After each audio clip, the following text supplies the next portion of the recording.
Hello and welcome. You're watching WION World is One with me, Ananya Datta. A lot is happening in West Asia as usual.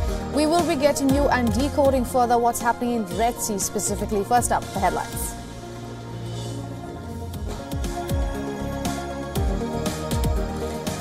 Kremlin accuses Ukraine of shooting down a military plane carrying 65 prisoners of war. Those on board were headed for a prisoner exchange. Moscow calls the incident a monstrous act committed by Kiev.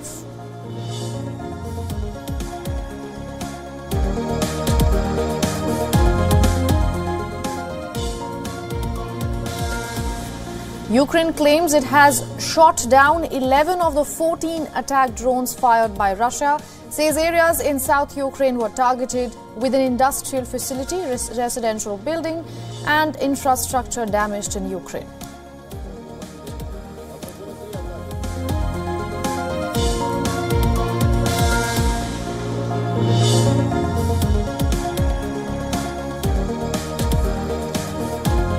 Massive rush at Durban port in South Africa, direct fallout of tensions in the Red Sea.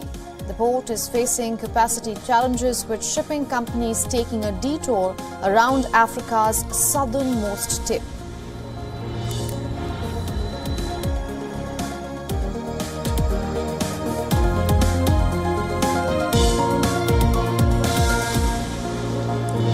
China warns the European Union that its economic image is at stake, urging the EU against taking what it called anti-globalization steps. The bloc had unveiled new measures to protect sensitive technology from falling into the hands of geopolitical rivals.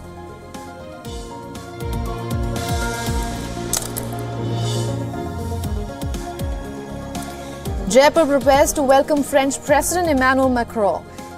Indian Prime Minister Narendra Modi to reach the city later in the day. Macron will be the chief guest for India's Republic Day parade on Friday.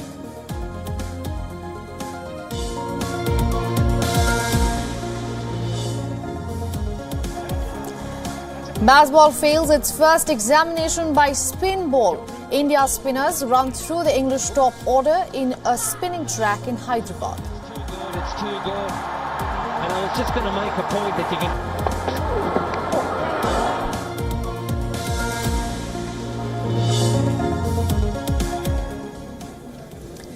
Now, rising Israel-Hamas tensions in West Asia are playing out on the maritime front. The repercussions of the war have spilled over into the Red Sea. Since October last year, the Houthis have been attacking commercial vessels in the region. In the latest attack in the commercially vital waterway, Yemen-backed Houthis have fired 3 missiles at 2 merchant ships in the Red Sea. It came after the rebel group vowed to keep up their attacks despite retaliatory strikes by US and the UK. The US claimed that 1 missile launched by the Houthis had missed its target, while the other 2 were shot down by an American Navy destroyer. Washington also confirmed that no injuries or damage were caused by the incident. Danish shipping giant Maersk says that 2 US subsidiary ships have turned back following the attacks. The 2 cargo vessels were escorted back to safety by the US Navy.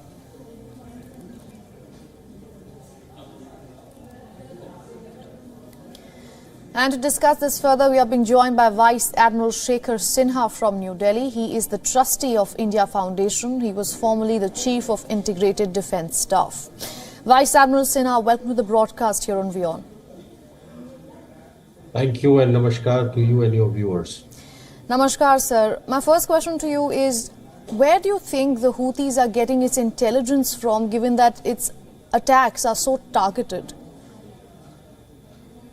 It's not very difficult because all vessels above the gross tonnage of 300 tons are required to carry an automatic identification system transmitter, AIS. That keeps transmitting. The range is about 15 to 20 miles. And that can be picked up by the shore stations if you have the receiver. Now, thereafter, what does it contain? It contains the IMO number, MMIS number, etc., etc. And if you dive deeper into that, you can get the port of departure, port of arrival, whose flag is it flying, and who's the captain, and what is the cargo. So it's not very difficult at all. Right. Vice Admiral, we know that the US has unveiled a multinational naval force to protect merchant vessels in the Red Sea.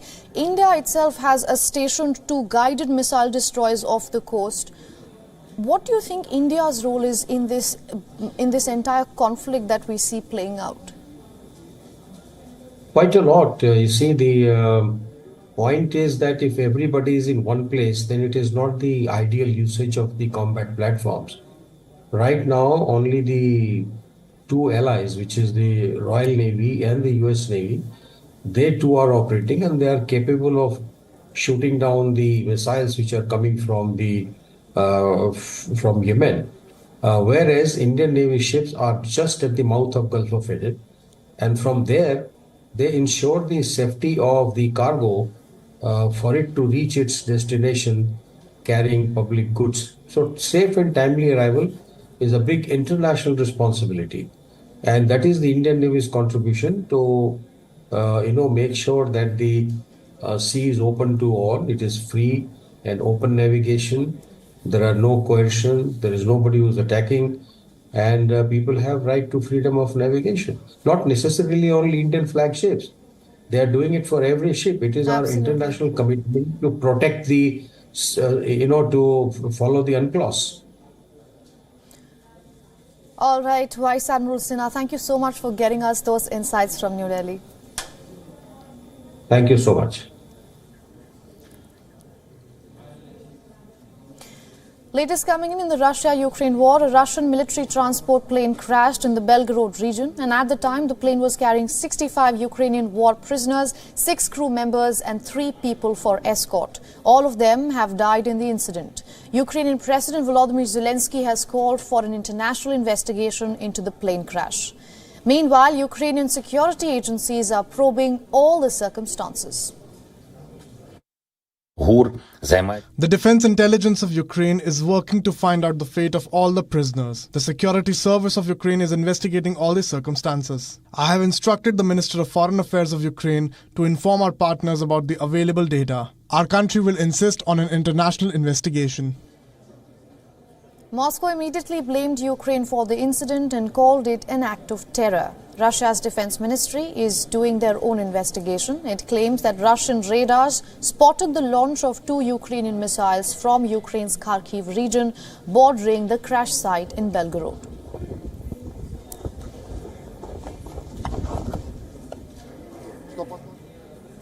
Maldives President Mohamed Muizzu has come under fire again. The opposition is questioning him over his strong anti-India stance.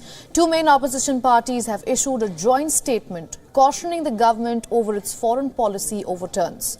The statement warns that alienating any development partner will be extremely detrimental. The statement goes on to call India Maldives' most long-standing ally.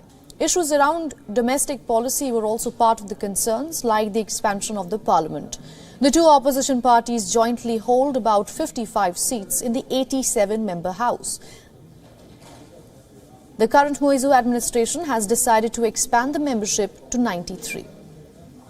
Now, if the opposition parties return with a collective strength of over 62 in the expanded parliament, they can effectively pass an impeachment motion to oust President Muizzu.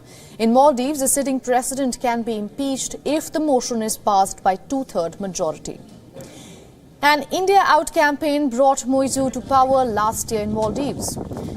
The anti-India stance was then reflected in the government policies. The country has set a March 15th deadline for India to withdraw its troops from the island.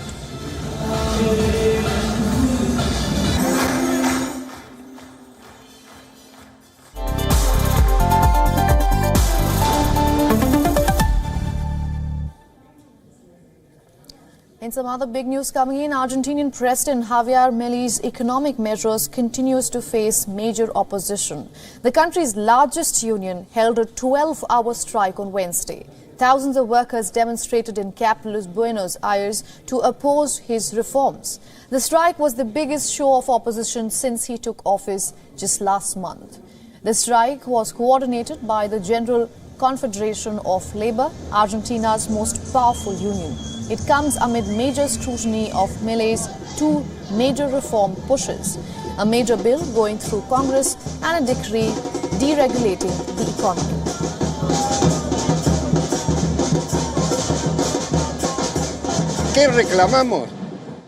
What are we demanding? For the fall of the decree of necessity and urgency that seeks to give public power to President Milei. What do we want?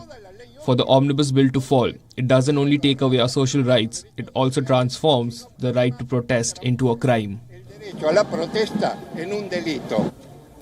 The strike took a toll on transport, banks, hospitals and public services. Local airlines said that they were forced to cancel hundreds of flights despite the opposition. Milei has vowed to stick to his reform plans.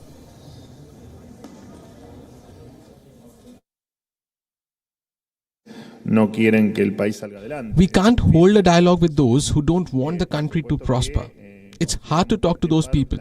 Of course, we consider this strike is senseless. It's complication and it represents a loss of money for many Argentines. It goes against what many Argentines want, to live in peace, in a country where we will start to do things the right way, but with everyone understanding that we are going through a very complicated moment. Sumamente complicado. It's important to understand here, Milei has a tough job to do. He has to stabilize the economy while cutting the fiscal deficit and triple-digit inflation. Moreover, 2/5 of the Argentinian population now lives under poverty. The new government says that the economic measures are needed. It argues that years of overspending has led to a huge foreign debt on Argentina.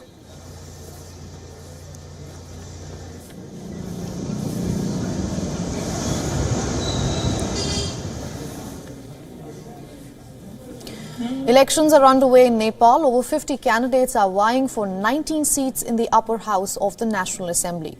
The election comes as the term of 20 lawmakers in the 59-strong upper house expires on 3rd of March. While 19 seats will be filled through elections, one member will be nominated by the President on the Cabinet's recommendation. Our correspondent Saloni Murarka gets us more from Kathmandu.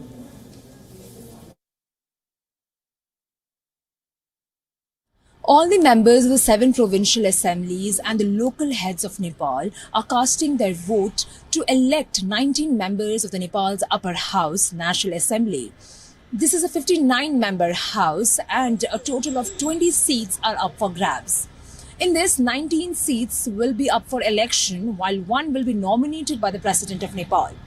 As many as 52 candidates from 8 different political parties are contesting for these 19 seats.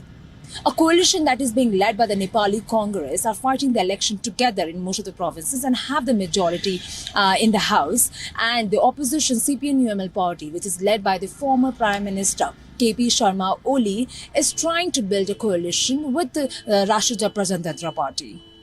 Saloni Murarka for WION World is one in Kathmandu, Nepal.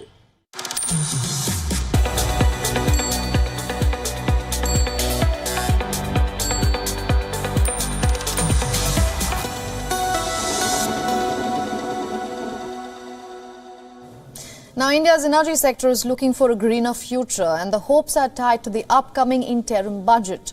The sector is looking for commitment to self-reliance and sustainable development goals. Our next report getting you more details. India has set its eyes on becoming self-reliant for its energy needs, and the vision is truly clean and green.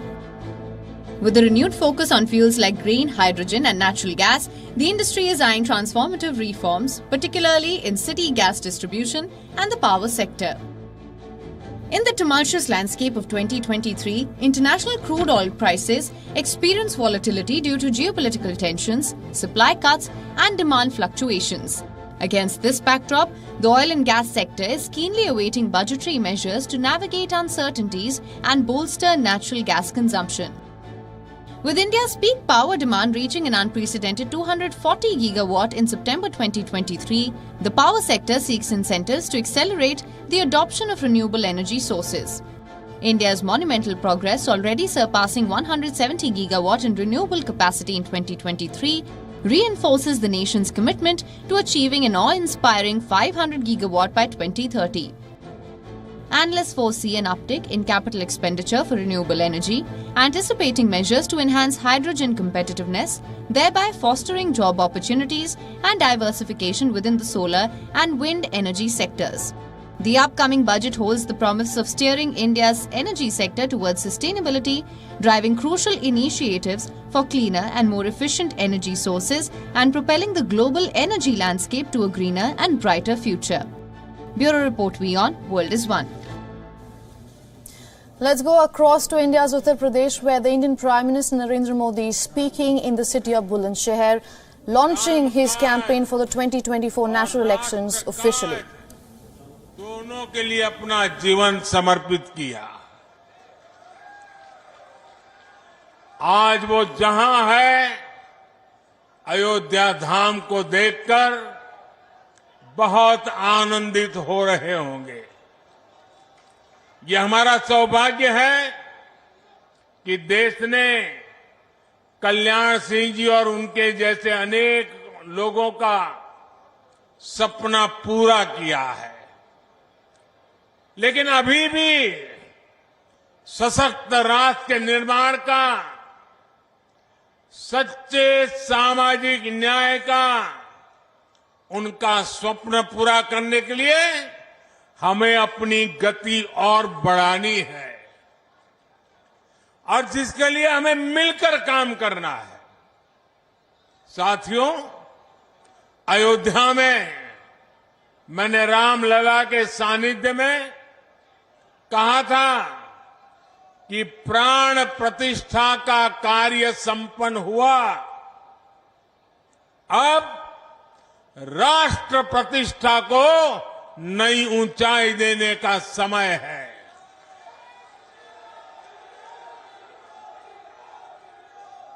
हमें देव से देश और राम से राष्ट्र के मार्ग को और प्रशस्त करना है।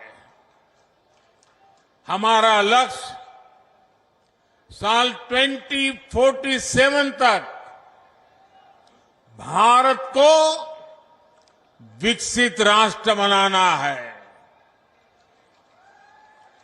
और लक्ष्य बड़ा हो तो उसके लिए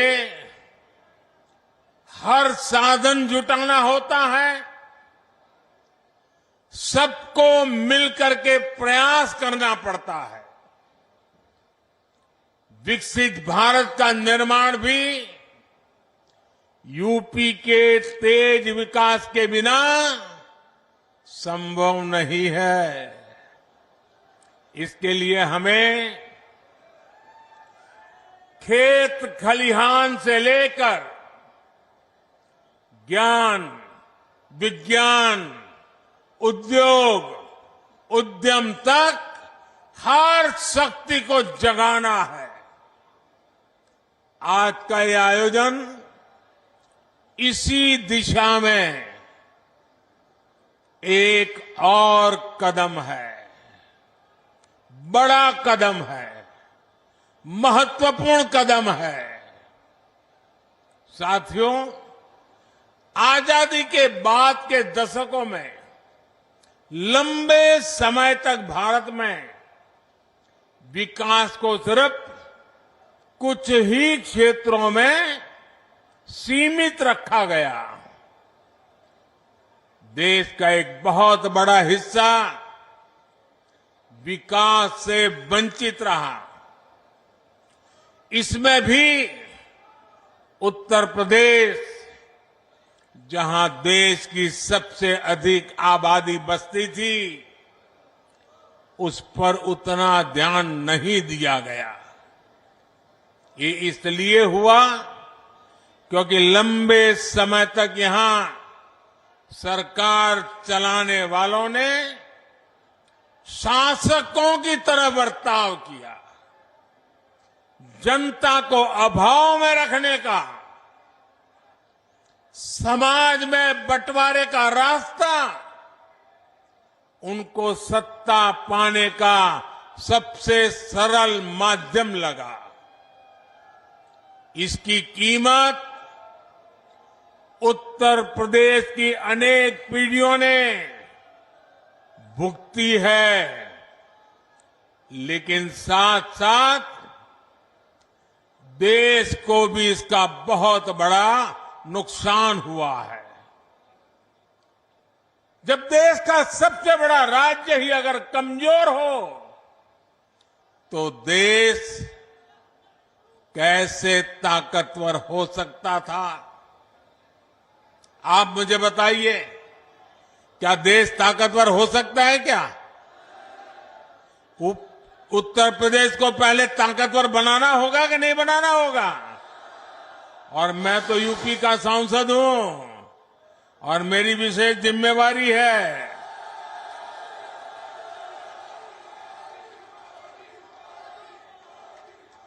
मेरे परिवारजनों, 2017 में डबल इंजन की सरकार बनने के बाद से यूपी में पुरानी चुनौतियों से निपटने के साथ ही आर्थिक विकास को नई गति दी है। आज का कार्यक्रम हमारी इस प्रतिबद्धता का प्रमाण है। That is the Indian Prime Minister Narendra Modi speaking in India's Uttar Pradesh. He categorically said that after the Pran Pratishtha ceremony of Ram Temple, it is now time for Desh Pratishtha. He was referring to working towards the upcoming national elections in India. He is expected to launch developmental projects worth about 19,100 crores in Bulandshahr, which is a city in western Uttar Pradesh state.